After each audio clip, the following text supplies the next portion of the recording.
With Ontario asparagus ready and at local markets and local growers, I thought a little bit of East meets Central Canada would be great. I've got Digby scallops and we've got Ontario asparagus. These scallops are going to be sweet, and when they're sauteed, they're going to be slightly crispy on the outside.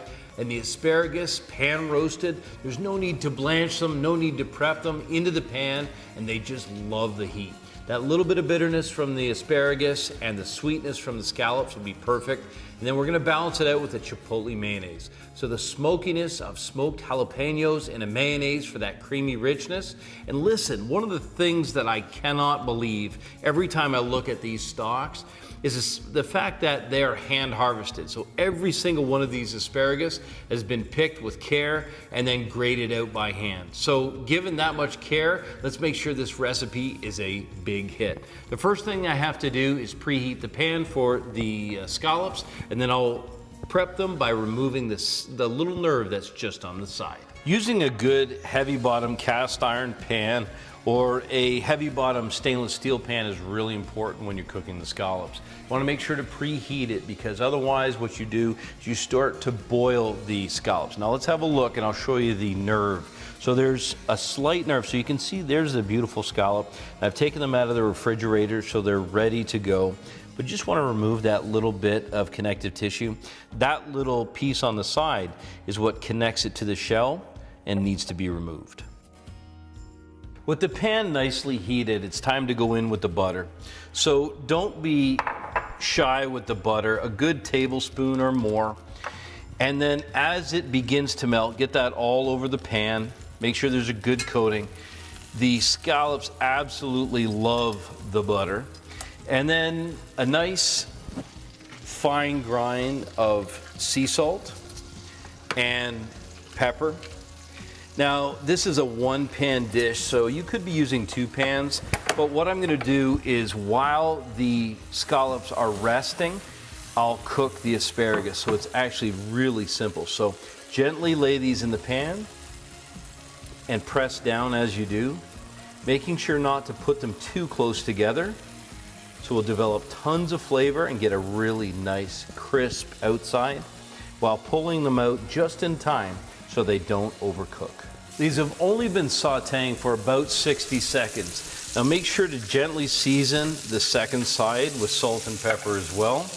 And then let's have a look at these beautiful scallops. Just gently turn them over. Look at that.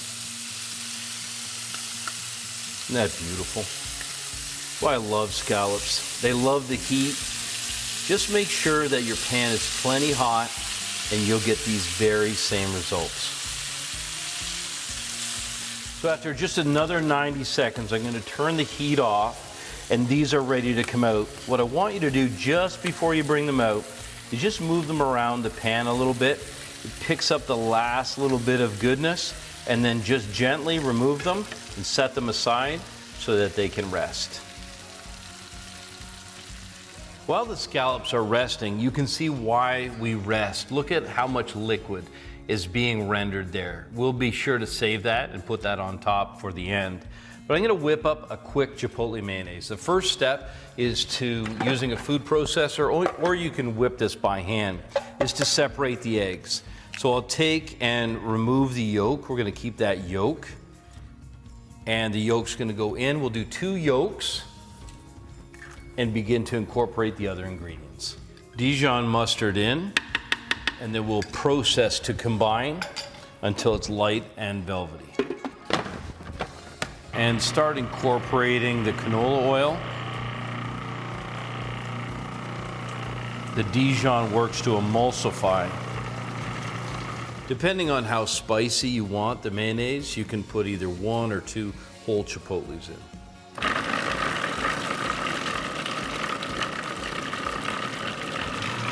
Now, just as the mayonnaise finishes up, I want you to give it a squeeze of lemon for brightness. And then we'll just put a little shot of sea salt in there. Close it up, and we'll finish bringing that together. With the mayonnaise prepped, it's time to finish putting this dish together. The thing that I love about asparagus is how quickly they are to prepare. And in this case, saute, maybe this is the fastest way. Maybe you've never thought about this before, but you don't have to blanch asparagus ahead of time. If you do want to blanch them, it's just a simple matter of boiling them in hot salted water and then making sure to plunge them into an ice bath to stop the cooking. That'll get them bright green and the consistency will be just right.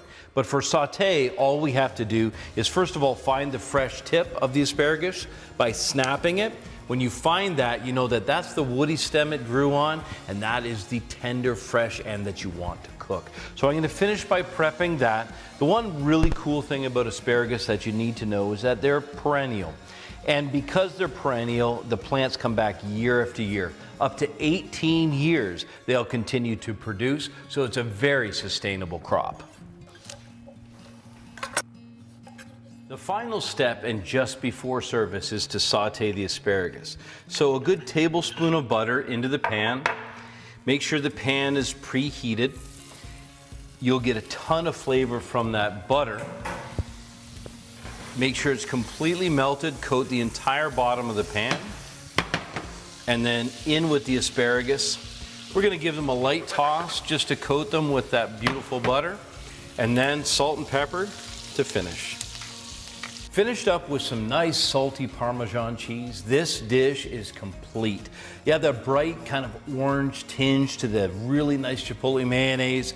We've got scallops that are crispy, and then this centerpiece, the asparagus. Asparagus that are available right now in stores and markets all over the province. And for the farmers growing them in these temperatures, if they turn their back on them, they may have to harvest these twice a day. Don't miss Ontario asparagus this year. Make sure to support local and get into your markets and get into some of these recipes.